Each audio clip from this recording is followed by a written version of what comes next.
छोटी सी पहाड़ियों के दामन में एक खूबसूरत सा गांव बसा हुआ था। वहां नाजो रहती थी, एक लंबी नाजुक सब्ज आंखों वाली लड़की जिसके बाल सुनहरी और लहराते थे, हमेशा गुलाबी दुपट्टे में बंधे रहते।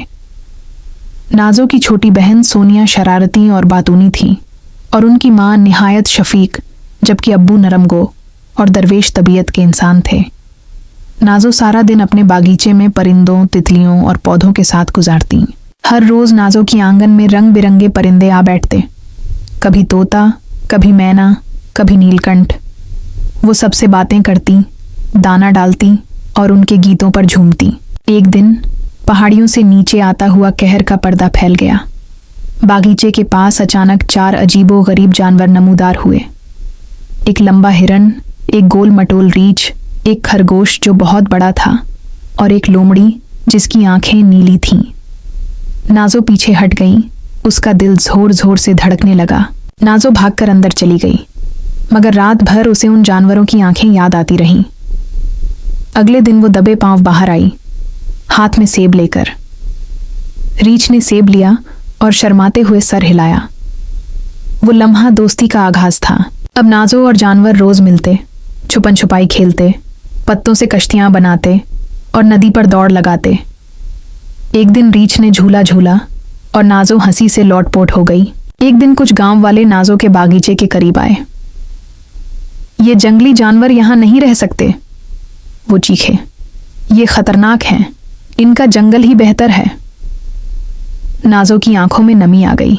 नाजो ने आहिस्ता से जानवरों को गले लगाया, उनकी आंखों में आंखें डाली और कहा, वापस जाओ, लेकिन कभी मत भूलना, हम दोस्त हैं।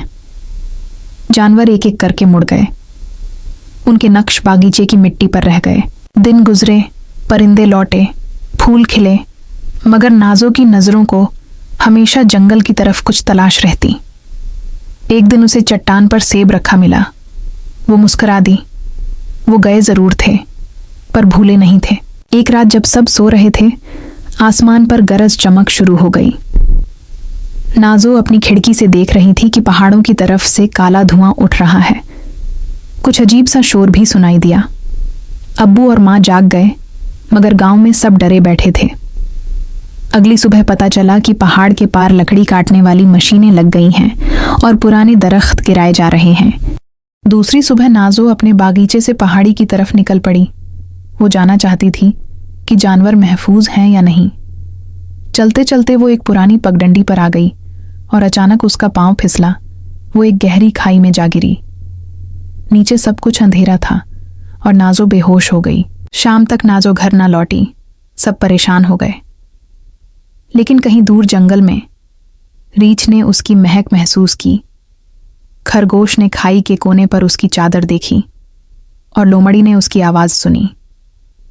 वो सब दौड़ते हुए आ गए और रीछ ने नाजो को अपने पंजों से ऊपर खींचा। जब नाजो की आंख खुली, वो एक नरम पत्ते की बिस्तर पर लेटी थी। हिरन ने उसे पानी पिलाया। लोमड़ी ने उसके लिए खुश्क फल लाकर रखे। खरगोश उसके करीब बैठा और रीछ ने धीरे से उसका हाथ थाम रखा। नाजो की आंखों में आंसू आ गए। ये सब उसके सच्चे दोस्त थे। नाजो ने जानवरों से कहा, हमें इन मशीनों को रोकना होगा, वरना पूरा जंगल खत्म हो जाएगा। जानवरों ने सर हिलाया।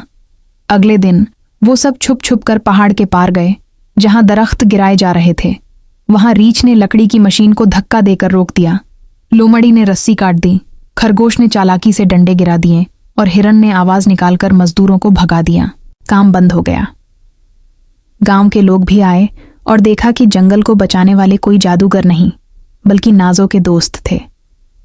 सब हैरान हुए और कुछ शर्मिंदा भी। अब वो जानवरों को दुश्मन नहीं बल्कि मुहाफिज समझने लगे।